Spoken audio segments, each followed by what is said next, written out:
Teka, bago mo skip tong video na to, pakinggan mo muna tong importanteng sasabihin ko sa'yo. Stress ka ba, tad ng mga problema? Isa lang ang sagot dyan, maglulok ka. Hindi, biro lang. Ito pala yung isa sa mga araw na nakakapagod pero isa din sa mga pinakamasayang parte ng isa sa mga rides namin magkakaibigan.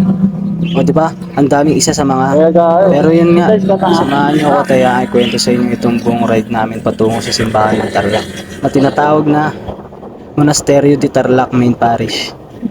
So sa video na to dito banda ang dami na namin stopover na nangyari kaya kinat ko na yung ibang video para di kayo maumay.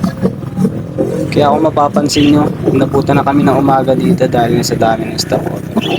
Pero ayos lang, mas okay na yung ganun kaysa naman nagkakaiwalay kami. At ito talaga yung dahilan kung ba't gusto ko mag-rides palagi. Yung makatakas sandali sa mga problema, alam mo yun, yung mga stress sa buhay. Siguro hindi naman masama mag-unwind paminsan-minsan. Kasi hindi naman masamang i-treat mo yung sarili mo paminsan-minsan gaya ng mga ganitong bagay. Ika nga nila, you only live once.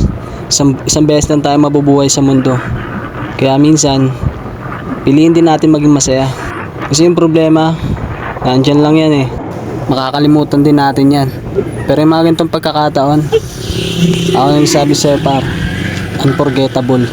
So yun nga, ang dami ko nang pinagsasabi ng mga bagay na wala namang kwenta.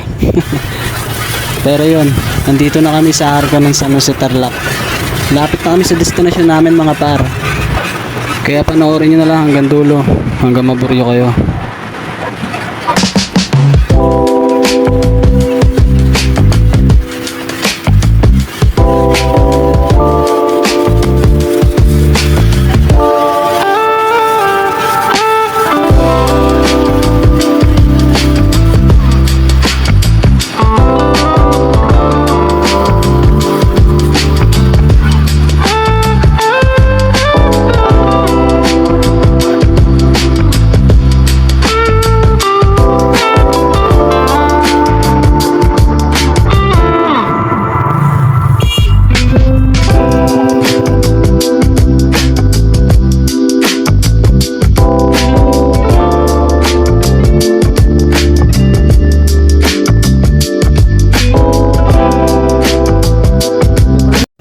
Sa wakas at dito nga nakarating na kami sa monasteryo.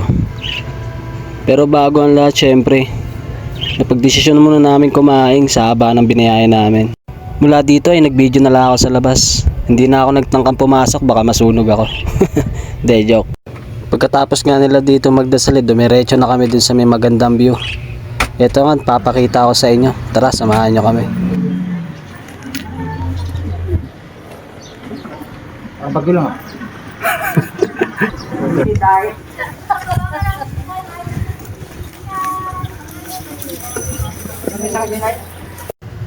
Nakikita mo ba kung ano nakikita ako?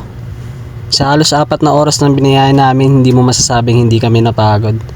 Pero ako na nagsasabi sa'yo, pag ikaw mismo yung nakarating dito, nakakawala ng pagod par.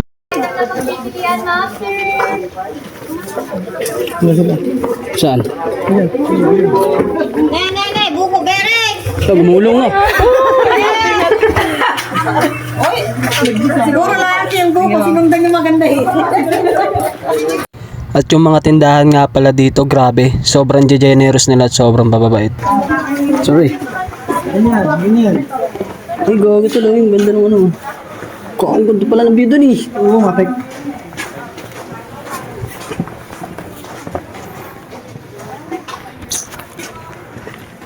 Again. Kita-kita mo naman sa mga itsura niyan. Nakapawisan na pero tignan mo, mga nakangiti pa rin. Kasi nga dahil sa mga nakikita mo, sobrang nakakaalis ng pagod. Ah, ito pala yun.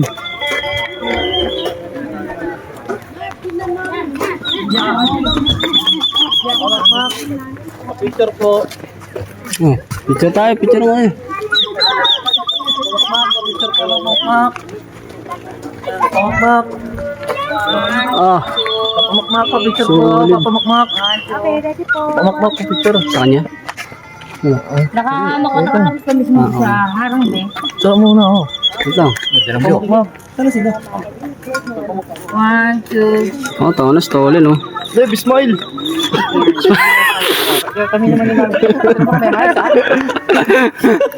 camera, video naman eh. Oh, may picture naman to eh. Habang naka-video. At sa part na to nag-picture muna sila. Yung nakakasama ng loob dito alam mo kung ano. Yung ang gaganda ng kuha ko sa kanila, pero yung makakuha nila sa akin ng papakit. Aray mo, pakak.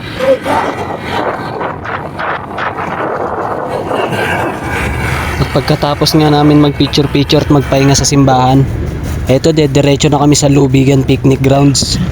Doon nga yung mag-swimming na kami at yun, konting pahinga, sabay uwi na. At kung nakarating ka nga sa dulo ng video na ito, congratulations!